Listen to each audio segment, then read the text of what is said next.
आज मी तुम्हाला वडापाव कसा करायचा ते दाखवणार आहे आणि गाडीवर मिळते तशी सुकी लाल चटणी कशी करायची ती तुम्हाला दाखवणार आहे। नमस्कार, मी विनयास रेसिपीमध्ये तुम्हा सगळ्यांचे खूप मनापासून स्वागत आहे।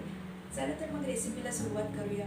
इथे बघा, मी 6 मध्यम आकाराचे बटाटे कुकरमध्ये 5 शिट्या काढून उकडून घेतलेले आहेत आणि उकडून घेतल्यावर मी ते पाण्यातनं काढून ठेवले होते, नाहीतर मग बटाटे आपले पाणचट होतात आणि त्याच्यात पाणी राहिलं तर मग ते आपल्याला व्यवस्थित आपले वडे खूप तेल पितात, त्यामुळे आपण काढून घ्यायचे।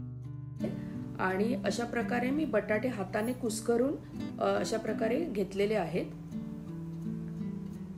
आणि जास्त फोडी जरा ठेवायच्या बटाट्याच्या, एकदम स्मॅश नाही करून घ्यायचे बटाटे। अशा प्रकारे आपण सगळे बटाटे स्मॅश करून घेतलेले आहेत। आता आपण वड्यासाठी लागणारी भाजी करून घेऊया।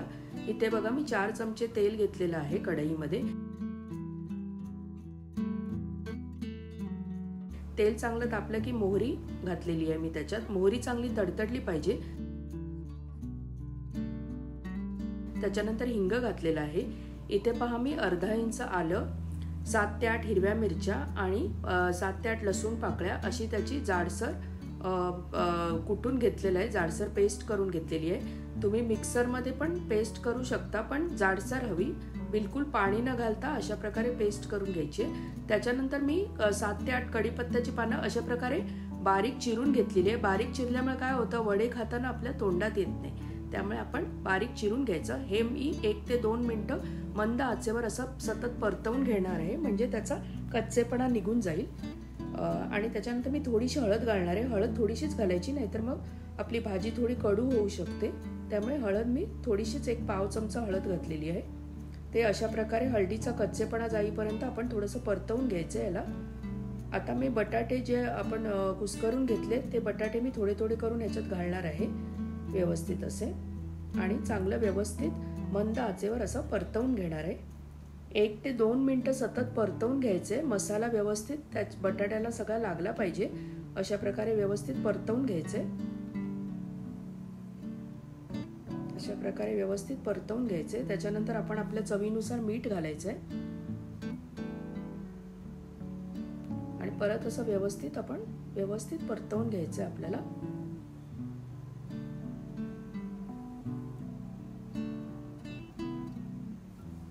त्याच्यानंतर अर्ध्या लिंबाचा रस घालायचा आहे। लिंबाचा रस नक्की घाला, त्याच्यामुळे वड्यांना खूप छान अशी चव येते, त्यामुळे मी अर्ध्या लिंबाचा रस घालून घेतलेला आहे।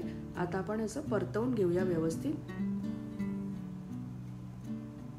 आता गॅसची फ्लेम मी मीडियम केलेली आहे। आता अशा प्रकारे मी थोडी कोथिंबीर घेतली आहे, ती पण आपण ह्याच्यात घालून घेऊया आणि व्यवस्थित असं परतवून घेऊया। आता आपली भाजी होत आली आहे। आता शेवटचे 1-2 मिनिट आपण मोठ्या आचेवर ह्याला परतवून घ्यायचंय।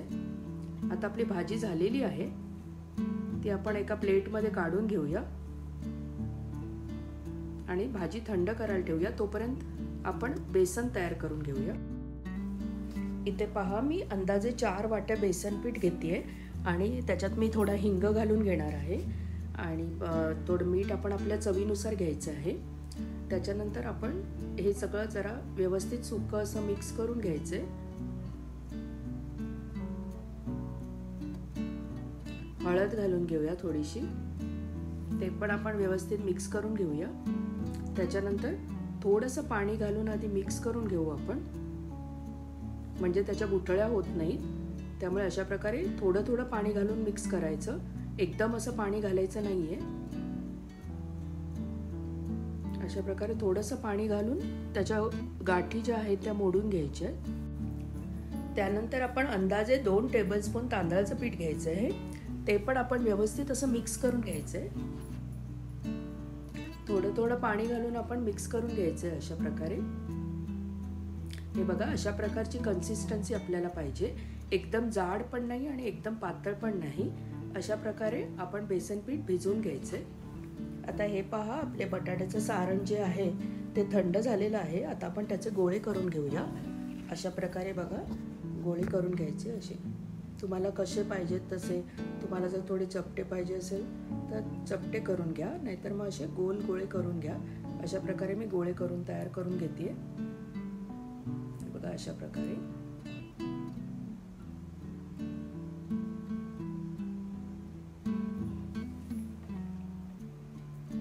अशा प्रकारे मी सगळे गोळे तयार करून घेतलेले आहेत. आता आपण वडे तळून घेऊया. इथे बघा मी तेल गरम करायला ठेवलेलं आहे. आपलं तेल गरम झालेलं आहे. त्याच्यात आपण थोडंसं बॅटर टाकून बघितलंय, ते लगेच वरती आलं, म्हणजे आपलं तेल तयार झालेलं आहे तळण्यासाठी. एकदम जास्त तापवायचं नाहीये, असं मध्यम असं तापून घ्यायचंय. एकदम धूर निघेपर्यंत तापवायचं नाहीये, नाहीतर वडे आपले काळे पडतात. हे बघा अशा प्रकारे एक एक वडा तेलात सोडायचा आहे.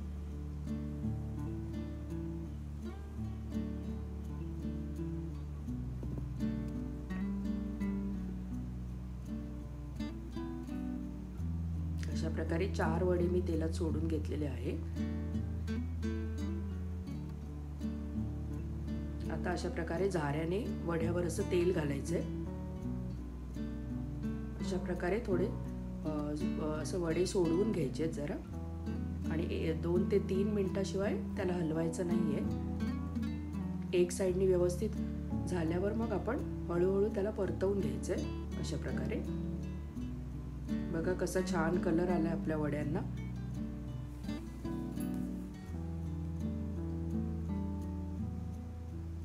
बघा अशा प्रकारे छान आपला कलर पण वड्यांचा छान आलेला आहे. अशा प्रकारे दुसऱ्या बाजूने पण आपल्याला 2 ते 3 मिनिटं आपल्याला मध्यम आचेवर आपल्याला वडे तळून घ्यायचे.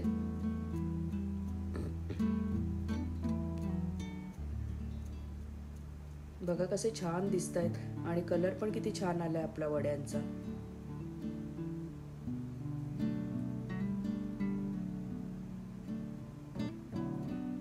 आता आपले वडे झालेले आहेत. आता आपण एक एक करून त्याला काढून घेऊया. तेल असं चांगलं निथळून घ्यायचं आणि वडे काढून घ्यायचे. आता हे पहा, आता जी वडापावच्या गाडीवर जी सुकी लाल चटणी मिळते आपल्याला, ती अशा प्रकारे बेसनाचा जो चुरा असतो त्याची केली जाते. त्याप्रमाणे मी आता तुम्हाला करून दाखवते. तेल चांगलं कडकडीत गरम करून घ्यायचं. त्याच्यानंतर अशा प्रकारे हा चुरा फिरवून घालायचा, जसा मी तुम्हाला व्हिडिओत दाखवलाय त्याप्रमाणे. आणि मोठ्या आचेवर आपण हे सतत असं चाळत राहायचंय. एकदम म्हणजे ह्याला गोल्डन ब्राऊन रंग येईपर्यंत आपल्याला मोठ्या आचेवर हे चुरा हा तळून घ्यायचा आहे. अशा प्रकारे पहा, अशा प्रकारे सतत परतवत असं हलवत राहायचं आहे आपल्याला. हे बघा असा छान गोल्डन ब्राऊन कलर आलेला आहे. तर असा आपल्याला कलर पाहिजे, म्हणजे आपली चटणी पण छान होते. हे बघा अशा प्रकारे आपण काढून घ्यायचंय. अशा प्रकारे हा चुरा आपण काढून थंड झाल्यावर मिक्सरच्या भांड्यात काढून घेतलंय. इथे 4 लसूण पाकळ्या मी घेतलेल्या आहेत आणि 2 चमचे मी बेडगी मिरची तिखट घालणार आहे, म्हणजे चटणी आपली तिखट होईल थोडीशी. आणि मीठ थोडं आपण आपल्या चवीनुसार घालायचं आहे. आणि मिक्सरमध्ये फक्त 1 फेरा आपण फिरवून घ्यायचं आहे. जास्त फिरवायचं नाही आहे, आपल्याला एकदम सुक्की करायची आहे. त्याच्यामुळे एकदाच असं फिरवून घ्यायचं आहे आपण. बघा कशी छान दिसते आणि कलर पण किती छान आलेला आहे आपल्या चटणीला. बघा आपला वडे कसे छान दिसत आहेत आणि आपले तेलकट पण झालेले नाही आहेत अजिबात. आणि चटणीला पण कलर खूप छान आलेला आहे. आता मी तुम्हाला वडापाव असेंबल कसा करायचा ते दाखवणार आहे. अशा प्रकारे पाव घ्यायचा आहे, त्याच्या सुरीने असं कट मारून घ्यायचं आहे. बघा अशा प्रकारे. आणि थोडीशी ती चटणी घालायची आपण. चटणी आपण आपल्या चवीनुसार आपल्याला किती पाहिजे त्या प्रकारे आपण चटणी घालायची. त्याच्यानंतर त्याला वडा ठेवायचा आहे. आणि वाव, काय छान दिसतोय आपला वडापाव. तुम्हाला माझी आजची ही रेसिपी, जर तुम्हाला माझी आजची ही रेसिपी आवडली असेल तर कमेंट करायला विसरू नका. लाईक करा, शेअर करा, सबस्क्राईब करा. आणि सबस्क्राईब बटनाच्या बाजूला जे बेल आयकॉन आहे त्याच्यावर क्लिक करा, म्हणजे माझे येणारे व्हिडिओचे नोटिफिकेशन तुम्हाला सर्वात आधी मिळतील. रेसिपी पाहिल्याबद्दल धन्यवाद.